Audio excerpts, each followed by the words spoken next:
Hey, welcome, all my right thinkers. Thanks for tuning in to check out your boy, P-Funk. Thinking right in my lab, in my teaching hat. You know what I got this on? It's lesson time, and I'm about to get my thing off. Wow, we in Egypt. That's where I'm comfortable at. So we're in my domain. Let's do this damn thing. Rightisms, 25 rules to live by. Storytelling, story with a message. There's always a message in my stories for life. I give you life lessons. You tuning and receiving them, I appreciate you. We got a good thing going. Let's do what we do. Right thinking mission is to enlighten, inspire, educate, and motivate you, the individual, to a higher spiritual level of enlightenment. Right thinking way of life through mental and spiritual discipline practiced daily will help and guide you to obtain your goal of reaching spiritual enlightenment, aka to know thyself. My mission that all right thinkers know thyself. If you're a right thinker, your goal is to know thyself. See where I'm going with this? So let's get it together. And I ask the question in all sincerity. Do you know you? Well, when I'm through, it's rhetorical, but you don't have the answer for yourself. Tune in. I got you. A person who knows not and knows not that they know not is foolish. Disregard them. Don't be them. A person who knows not and knows that they know not is simple. So you can teach them. That's why I do what I do for you. I appreciate you too. Stay tuned. I got more for you. A person who knows not and believe and think that they know is dangerous. Avoid them. I do, and it's a lot of them. A person who knows and knows not that they know is spiritually asleep. I can awaken them. I'm the spiritual alarm clock here to wake you up with knowledge of self. That's what I do for you. A person who knows and knows that they know is wise. Follow them. All these persons reside in you, right? Because know thyself and to my God be true. We doing Egyptian P-Funk's philosophy on Egyptian symbolism of the skull. When I'm teaching the philosophy of the scarab, it's a whole different concept. So I'm gonna interject every now and then. I got a bunch of stuff, a bunch of time I can do that with because I got not a bunch of writing, so I can give my concept of the scarab from a perspective. But they got it right. And if you want to know about the Indian concept, they use the turtle. The turtle got 28 shells, and on the outside, a rim of it is 13. That's telling you about the Earth. 13 months and 28 days each one. That's Native American. That's all getting their philosophy. I got a bunch of them. But let's talk about the Egyptian symbolism of the scarab. The Egyptian scarab, if you look at it, it looks a lot like the human skull. Scarab, skull. Okay? And they breaks down. When we're born, we got the soft spot right here. Everybody know that don't hit them in the top of the head, the baby. That's a soft spot. That's because the cranial nerves haven't come together. The sutures of the brain didn't come together. This is the brain. They knew this. They knew this. They knew that. And they put it to use by showing the scarab in that manner. I got a bunch of similarities. But remember, this is esoteric teaching. That's all I teach. I don't teach the basic. No, I don't do that. I give you the hidden message. I give you the real deal. I tell you the truth. You can do with it what you want. Let's go. So again, the Egyptian scarab. We call it new life because when they're born out of dung, they lay the eggs in dung and they push the dung ball with the babies in it, the eggs in it, following the course of the sun to keep the heat on it. Genius. So that's why we used it to recognize what new life. When they come out full grown, ready to do what? Eat more dung. They the garbage men of the Serengeti. All them animals, all that manure, all that methane. If somebody wasn't taking care of it, they ain't got nobody with the poop or scooper. They ain't counting plastic bag when the dog poop, you pick it up. No, they didn't have that. Scarab, that was their job. So they were part of the ecosystem and they showed respect by giving him godly concepts. Okay, they deified the scarab. Okay, but here we do a little different. They're just going to use the symbolism of the sutures of the head. I get that. Let's go. All right, but the Egyptian scarab is a symbol that's deeply entrenched in ancient Egyptian culture. I know that. Has an intriguing resemblance, coincidentally, to what? The human skull. Think that's by accident? Well, we didn't create the scarab. You think he know what he doing? All conscious, all knowing? We just figuring a few things out as we go. And that's the best part about this thing. We can learn. But it resembles the human skull. when viewed from above. We didn't have all this stuff to do. They didn't have cameras to take pictures of the skull inside the brain. They didn't have X-ray machine. They didn't have all the micro stuff we got now, technology to look into the body and check out everything that they told us about thousands of years ago. And they was right so far, ain't been wrong yet. And the view from above. The skull. How you gonna get that view? It's inside the head. Moving on, just want to make that known.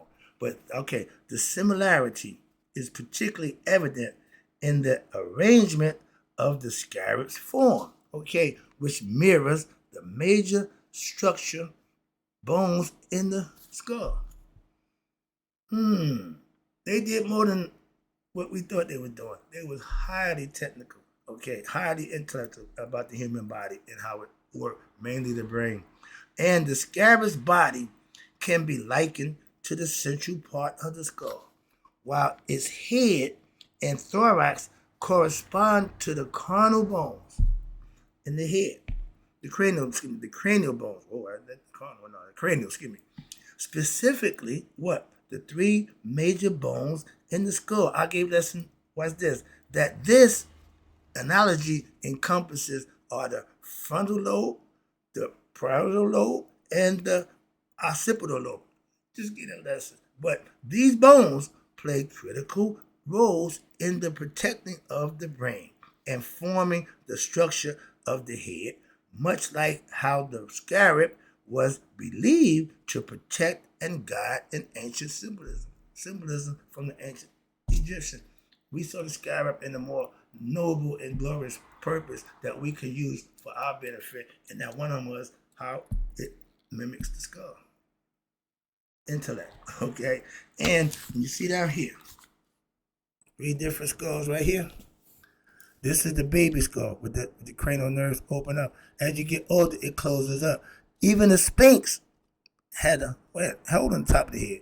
And remember, everything is symbolical. When people saw it, they didn't know what it was. So let me tell you about that right quick. I'm going to explain that one to you. The Egyptian Sphinx, the first monument made by man, showing you going from the beastly nature, the lion was in Leo at that time, in the zodiac, okay? So we was in Leo, the beast, okay? That's the body. That's the physical body, that's fine. But the head is man, conscious. God gave us this thing called a brain, a mind, whatever you want to call it, to get to him, to communicate with him at the highest level. God, the Most High, all that's symbolical. But if you say it and don't know what it means, that's what freaks me out about most of y'all. Y'all quote Bible verses, don't have a clue the significance and the symbolism behind it. So I'm getting a little frustrated with y'all, but I know the symbolism. I don't give a damn about what you feel, how you think. It means nothing to me. I'm just giving you the symbolism behind it because you think you feel one way. Okay, that's fine. Half y'all don't know a damn thing about half the stuff that you claim to believe and follow. Why? If you ain't living it, you don't understand it. And if you understand it, the only way you could live it is to understand it. So if you don't understand it, you can't live it.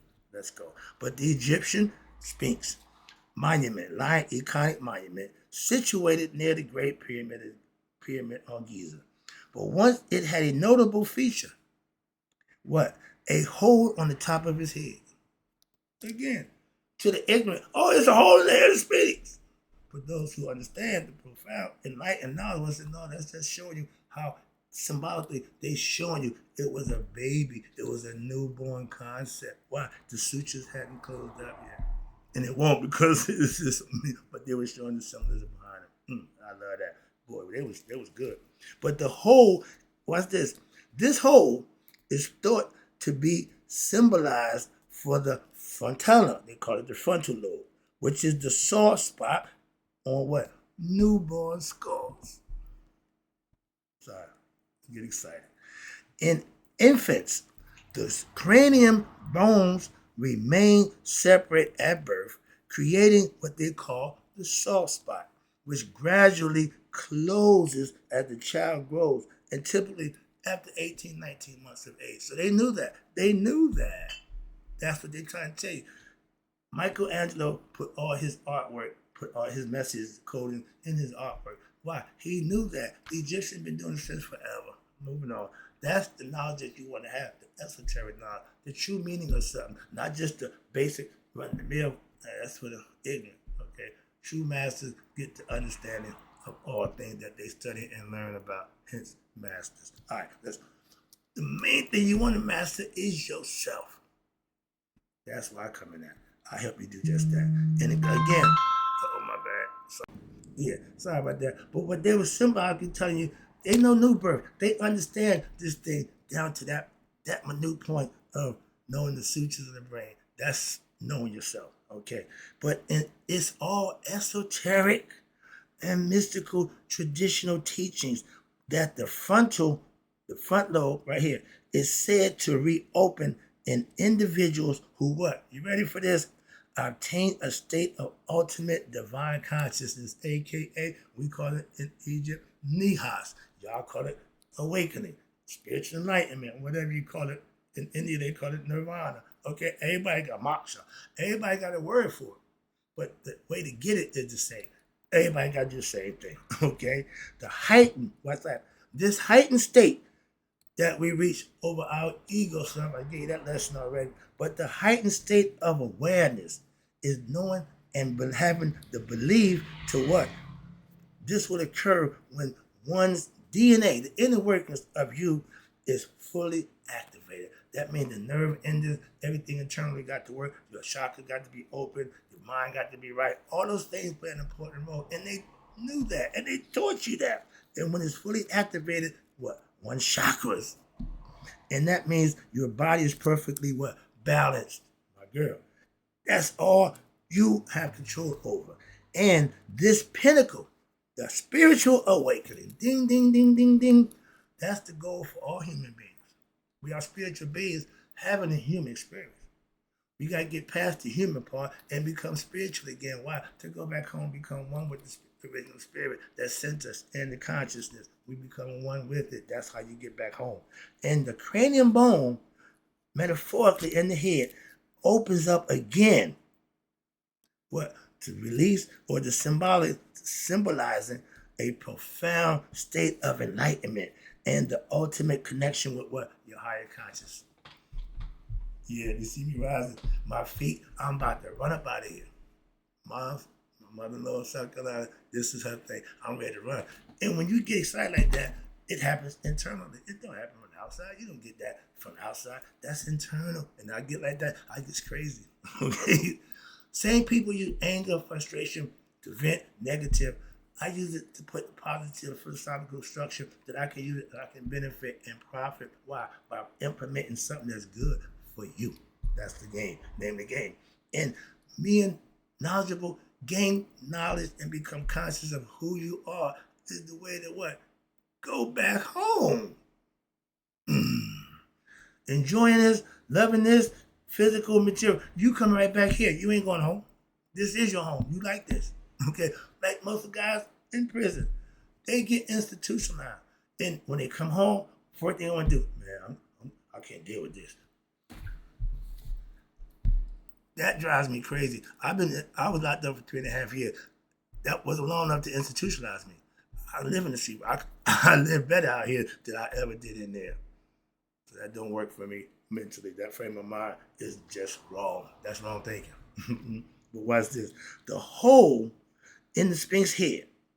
Thus, it serves again as a powerful symbolic emblem of what we call transformative journey in life. It represents the potential for all humans to be able to reach that state of full awakening. It ain't the chosen few. It ain't the Christian, the Muslim, the Jew. It's every one of us, me and you, okay? And what's this? It's mirroring the path from infancy to enlightenment, aka spiritual maturity, knowledge of oneself. This symbolic element of the Sphinx underscores its role not only as the guardian of the ancient secrets of self-knowledge, but also as a representation of the human quest for what? Spiritual and intellectual ascension, aka to obtain knowledge of self, spiritual enlightenment. In Egypt, we call it nihas. And Christian, y'all call it Christhood. Okay, well, again, I get caught up in what you call it. I'm more concerned with how to get it. You can call it whatever you want once you get it. I got it. I call it right thinking. Now, here's again, all the signs that we see about God, break them down. Let's look at the Egyptian symbolism of the skull. Let's look at it from the Egyptian perspective. Now, this is where I come in at. Now, okay, now this one, man. You see this right here? You're going to see this right here. You're going to see it right here. Right here. Right there. Right there. You see that right there? Yeah, that's God. The all-seer. All of that is in symbolism. And the sun disk, the round, the God, no beginning, no ending. Then God is in the mind, the head, the skull. They trying to tell you that this is the serpent that goes to the skull, the spinal column, the 7 layers, the 7 last bones that connect the neck to the brain stem. This is all symbolism. Here's the brain right here.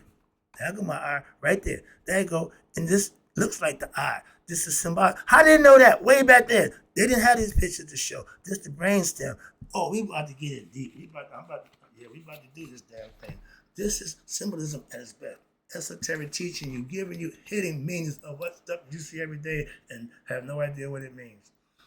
You should know about how your body works. We're talking about the skull. And the 7 vertebrae on the neck are the 7 layers of heaven. 7 planets, 7 days a week, 7 colors. Now we got 7 layers of heaven. Again, this is new information for me. This is their concept, not mine. When it says Egypt, I got this. I got this. I got this. This is theirs. I understand it, but it makes sense. Makes sense. I'm not arguing saying it's wrong. I'm just saying that's the serpent. The spinal column, 33 degrees in masonry. That's the spinal column. Jacob's ladder, the stairway. That's all symbolism of the damn spinal column going to the brain. Something you get all excited. Yeah, I get excited. Excuse me. But again, picture the brain. Symbolism. Now, you see here, you got 3 things in the brain that they show you. The thalamus, the pituitary, and the pineal. And all of them are tucked away. All of them are hidden. So how do you know that? And this right here represents this part right here. The bird brain right here. Okay. The reptilian brain, the stem, that's right here also. And I'm going to show you right there. I'm taking you to the next lesson right here. This is the stem. Who is that? Haru. That's the spirit that's in me and you. We all have it. We all have it. Calm down. See, I didn't say. All right. I got a little more to go. Let me wrap this up. But they show you the brain. They was breaking down the way to think, how to master this thing between on your head. Okay, your shoulders. And the important parts of it, they got it all labeled out, but they break down the important part. They use the eye to signify the inner workings of the brain.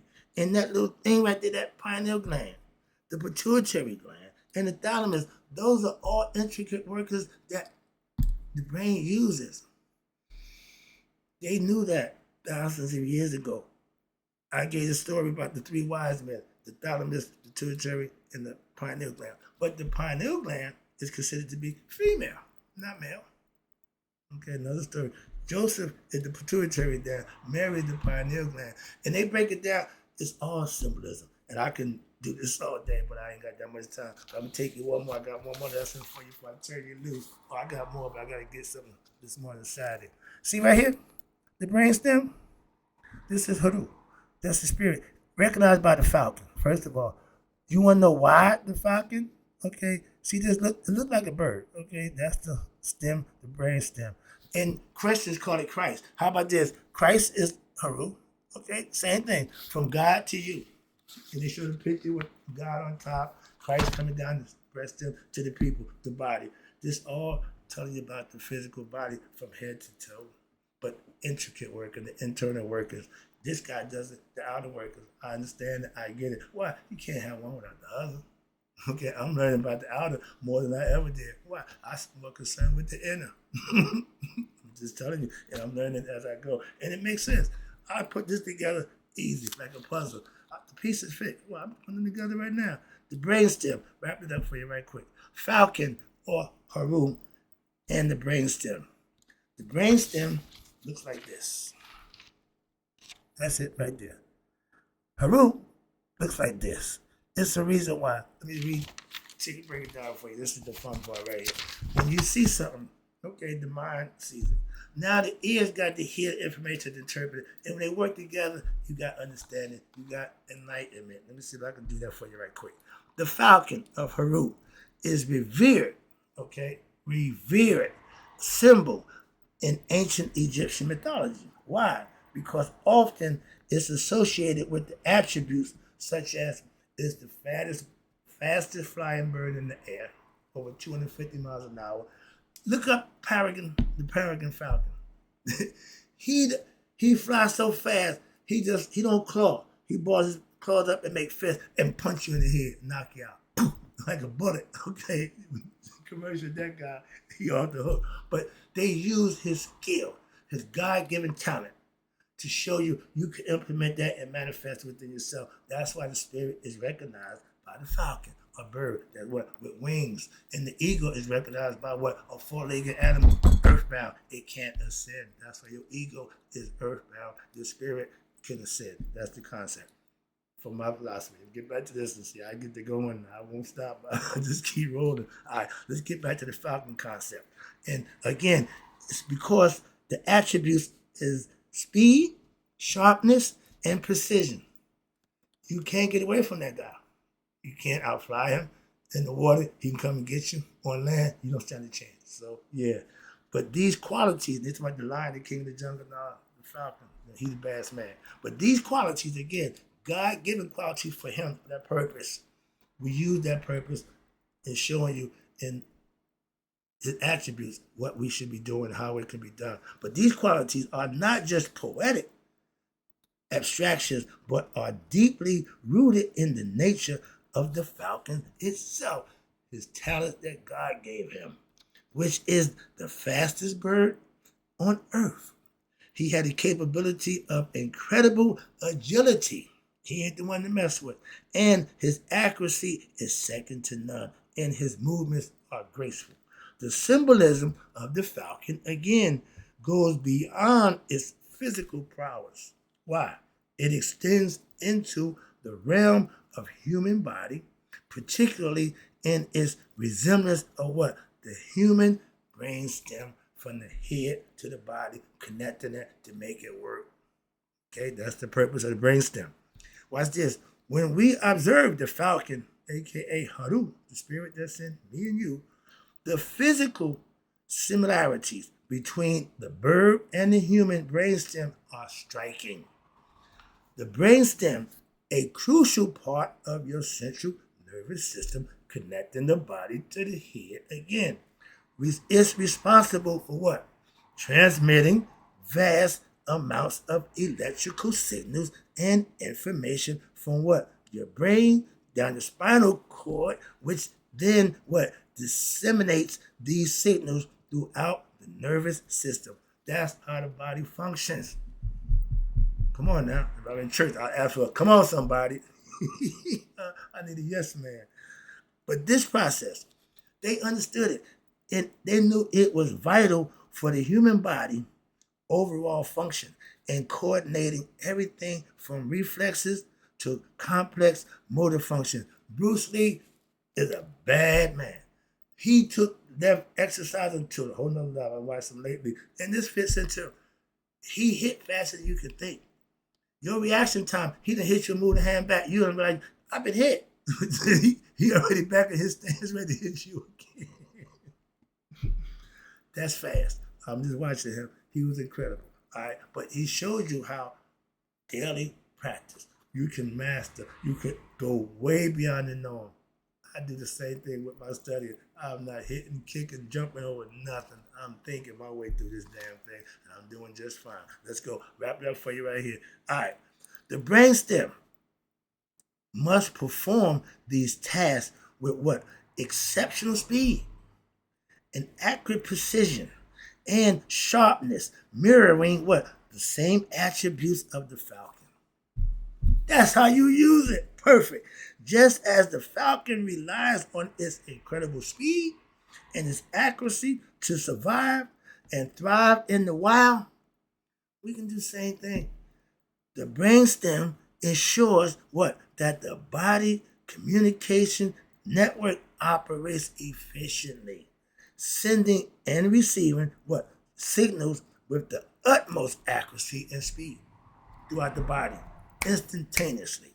The connection between the falcon and the brainstem is not merely coincidental, no, but rather a reflection of a deeper and a symbolic relationship between what we know to be nature, the physical world, and the intrinsic workings of what? Our human body.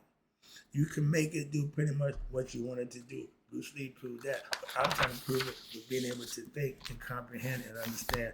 That's the lesson. Right, thinkers. I'll be back. Oh, we about to talk about my man, Assad. And he looks just like the brainstem again. Let me break it down for you. Oh, it's about to get good. Right, thinkers. Thanks for tuning in closing. May you all live to be 100, me, 100 miles a day. So I know my right thinkers who now getting a better understanding of the Egyptian symbolism of the skull and the falcon and Haru, the brainstem. Hope you enjoyed the lesson. I always enjoy giving to you. And guess what? I'll be right back with some more.